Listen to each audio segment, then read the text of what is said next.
Hi, I'm your host Peter and welcome to This Week in X.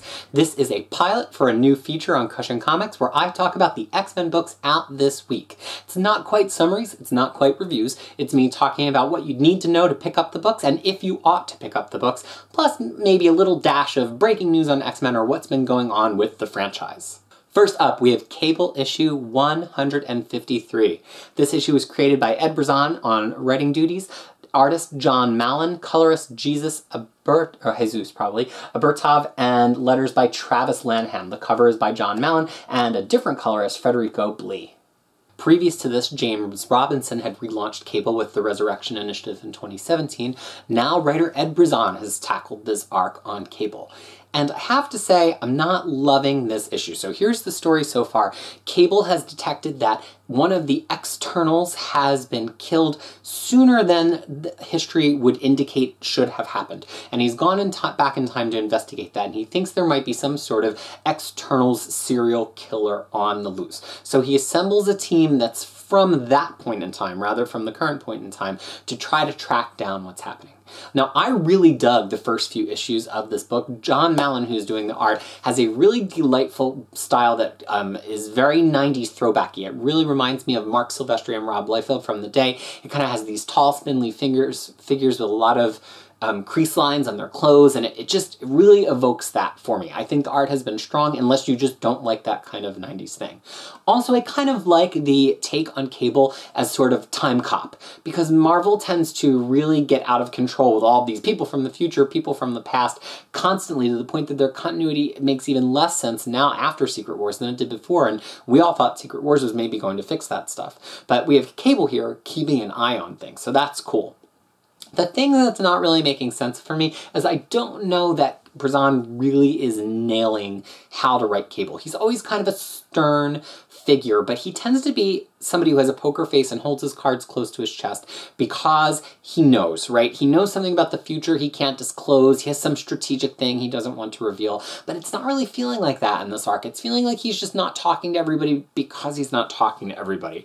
And then add to that his choice in team is really weird. Now, this involves some math. So all along, the story has been saying that it occurs 13 years ago, and now we're in a scene that is also referring to X-Force 52 as 10 years prior to that. That means that Brisson and the editors are referring to time in a literal non-sliding timescale, which means the 13 years ago is probably meant to be 2005, and the 10 years before that is 1995 or 96, which is around when X-Force 52 came out. That would explain why Cable is using 2005 versions of armor previous to her stint with Astonishing X-Men, and also X-23. But I don't even think that makes sense. If you have all of the cast of the 2005 X-Men books to pick, why would you pick Armor, who had never been on a mission at that time, and X-23, who had never met another X-Men at that time? It seems way more likely that you would go to the Academy X and pick out some of the top achieving students like Hellion to come with you. Or maybe just bring one of the many X-Men characters from the present day who aren't getting any attention at all back in time. So while I think this story is actually pretty interesting, the timeline stuff is really throwing me for a loop. I had to really sit down for 30 minutes and reread all of the issues today to try to understand what's happening. That's bad editorial, okay? I'm not that dumb. And also, I don't really think that the cast makes a lot of sense in the book. So I like John Mallon on art. I hope we hang on to him, but Brisson maybe is not doing so hot with Cable. Not one of my recommendations for the week. Next up, we have Old Man Logan number 33. Old Man Logan was written by Ed Brisson, again, with art from Mike Deodato Jr. and his habitual colorist Frank Martin, letters by Cory Petit. The cover is by Deodato and Martin. Here's the thing, you will sense as a theme if we keep doing this, if you all respond to the pilot, I do not really like more and more and more time-traveling X-Men stories. We've got our Rachel, we've got our Cable, and then past that, I don't think X-Men is supposed to be about time travel. So I was ticked off when we brought Old Man Logan into the present day at the beginning of the period after Secret Wars, because I just didn't think he belonged there. And I don't know that anybody made great use of him as a character from the future. Like, if you're going to bring a character from the future to the present day, specifically to have their own book and to interact with X-Men books, like, play that out. Make good use of them.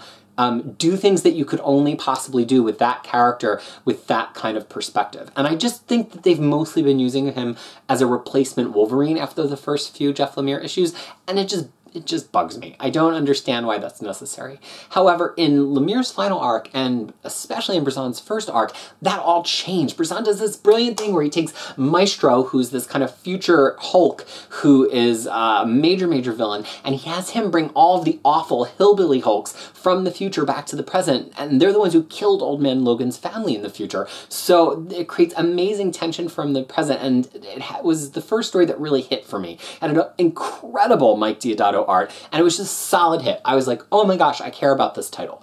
So now this new story, also really great. It has Wolverine, Logan, going to Japan, and he happens to encounter some thugs who seem to be able to regenerate from a fight, and he finds out that there's this regenerative substance that's being created and marketed by the new Silver Samurai's firm, but it's been taken by the hand, and they're using it to make their ninjas even more adorable, including one resurrected person that Wolverine probably does not want to fight, and I'm not going to spoil who it is.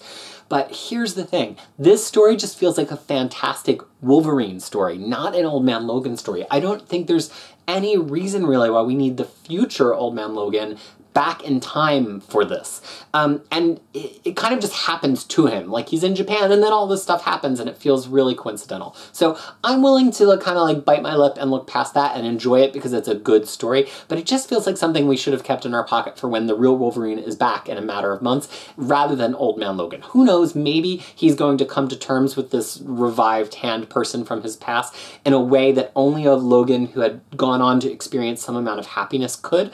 And if that's the case, I think Brisson has written two of the best arcs we've seen of this series, and that's saying a lot because a lot of fans really enjoyed the Jeff Lemire, Andrea Sorrentino portion of it. But I would give a cautious recommendation for this, but I actually think you should pick up Old Man Logan from where Brisson took over on the previous arc rather than jumping in on this arc brand new. Next up is our X-Men event of the season. It is the 5-issue weekly series of Phoenix Resurrection, The Return of Jean Grey. Now, this entire series is being written by Matthew Rosenberg, but it's got different artists on each issue. This issue has Joe Bennett on pencils, Lorenzo Ruggiero on inks, and Raquel Rosenberg on colors with Travis Lanham lettering. And the cover is by Lionel Yu with Romulo Fajardo Jr. On the main cover.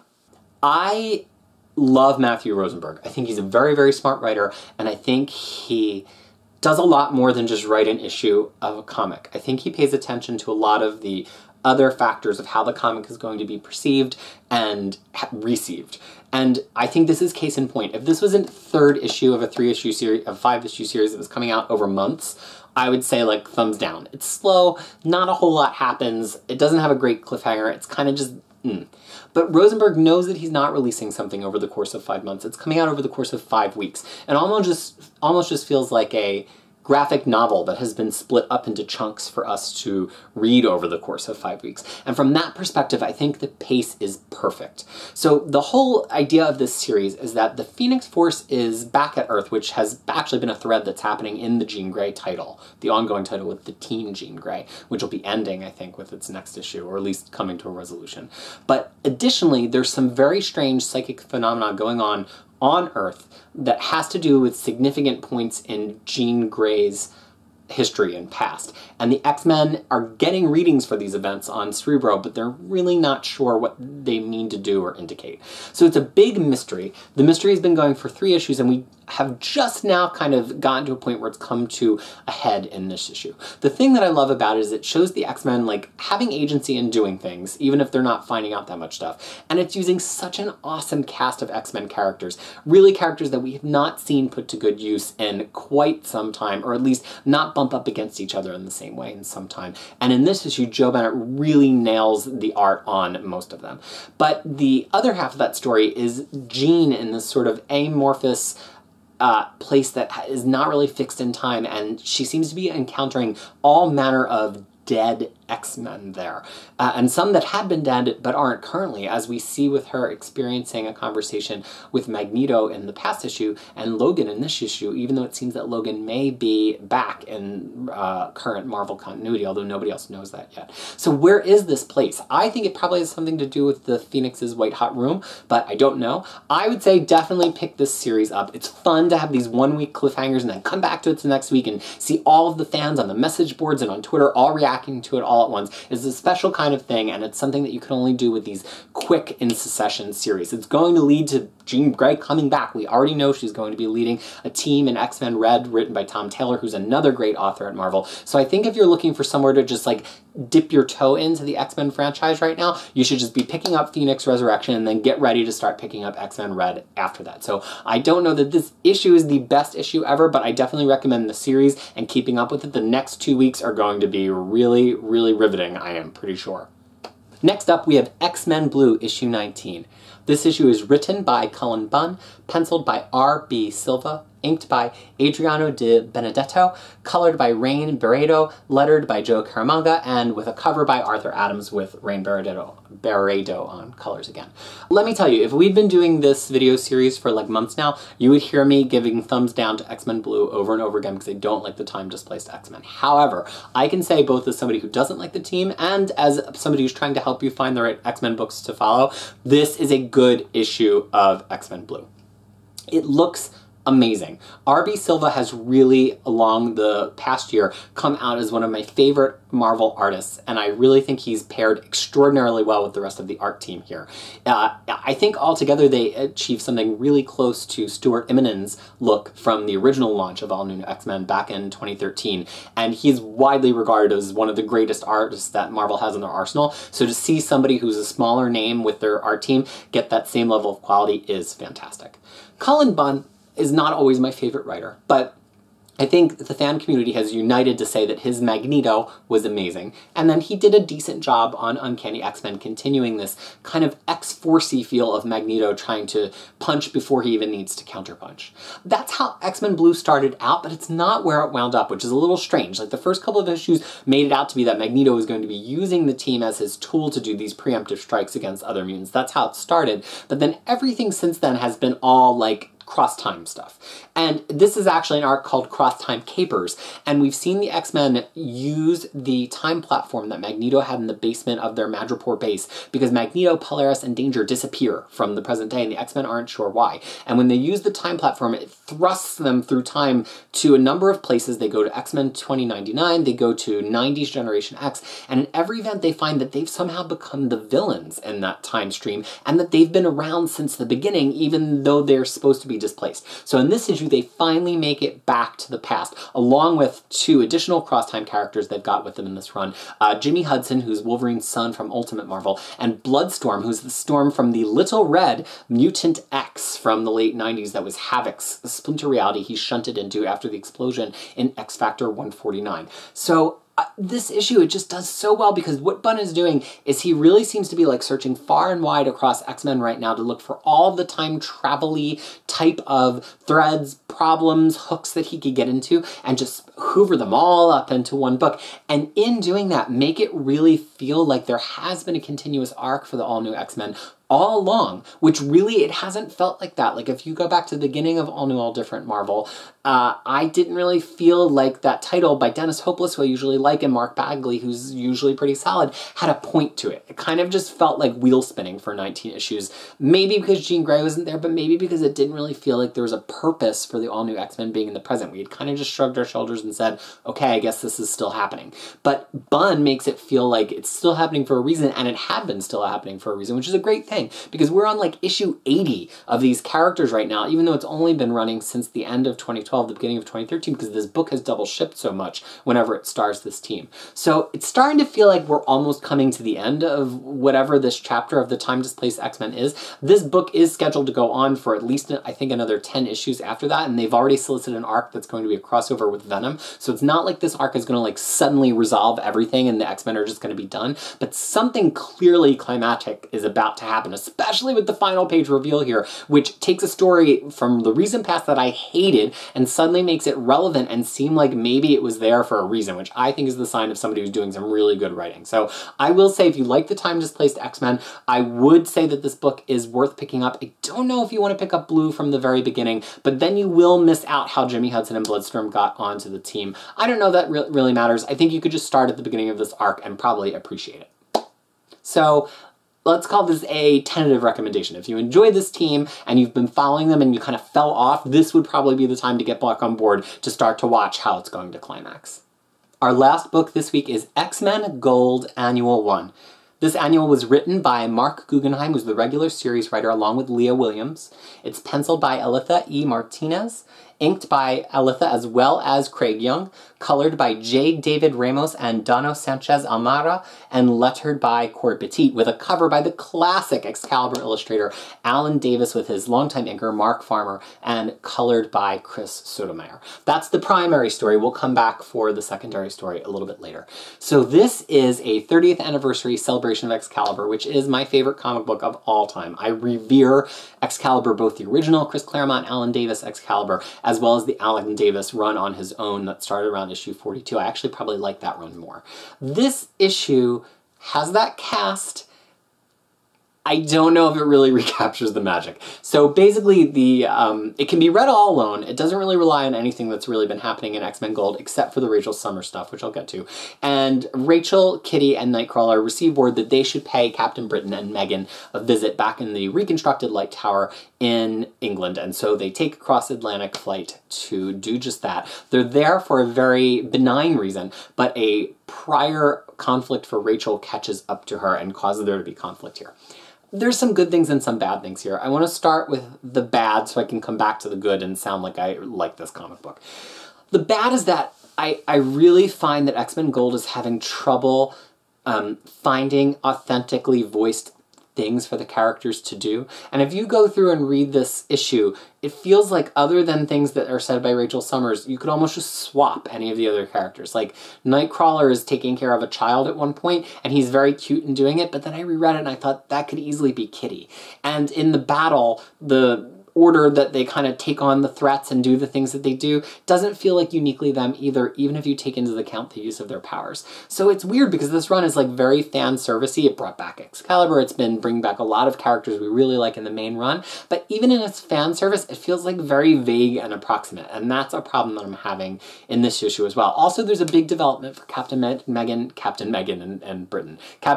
Megan that I just don't like. I don't think it ever succeeds whenever this particular trope is used. I think it's lazy writing, and I think we're seeing lazy writing in action here.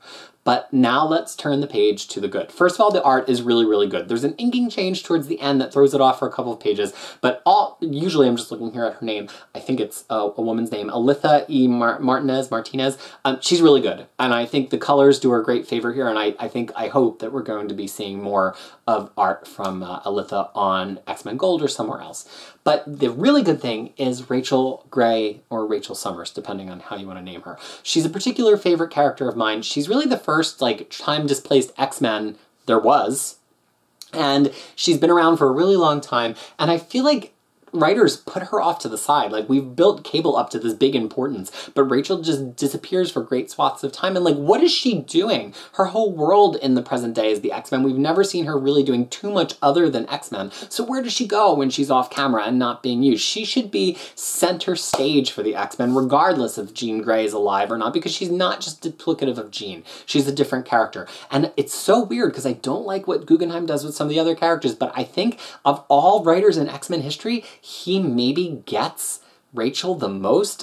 Her themes, now that I've gone back to review Gold, are really at the fore of almost every issue in this run, and this issue continues the development for her, and it's great. So I would say I can only really recommend this issue if you are a great lover of Rachel Summers or Gray, above and beyond being a lover of Excalibur. The Excalibur stuff is a little bit wet noodly. I don't know as an original Excalibur lover if I really loved it to death, but the Rachel stuff in the issue I think makes it worthwhile. Now this issue also has a backup feature.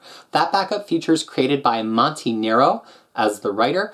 I'm probably going to say some of these names badly, and it is not a sign of disrespect. Jabril Morissette Fan as the artist, Michael Garland, the color artist, and Cory Petit again on letters. This is a very cute short story about an X-Men fan in New York who really wants her photo moment with Storm, and how she follows the X-Men throughout the city as they're battling monsters just to try to have this moment with Storm. It feels very, very similar to the tone of Ms. Marvel, in that Ms. Marvel is this very kind of fun, sweet, imaginative kid who looks up to Carol Danvers and many other heroes, and occasionally gets to have her moment with these heroes, except for this kid's not a superhero, she's just a normal kid. It does a nice thing for Storm, who at the beginning of this resurrection period was kind of worn out. She wanted to quit the X-Men, she wanted to just turn it over to Kitty, and Kitty convinces her to stay. And I think this story puts like a nice cap on Storm coming to terms with being in the X-Men and maybe not being the leader necessarily anymore, but that she's doing the right thing. So that felt really good to me. I think this was a great little story. I loved the art from Jabril Morset-Fan, who turns out to be Jim Zub's artist from Glitter Bomb. So I'm hoping that we're going to continue to see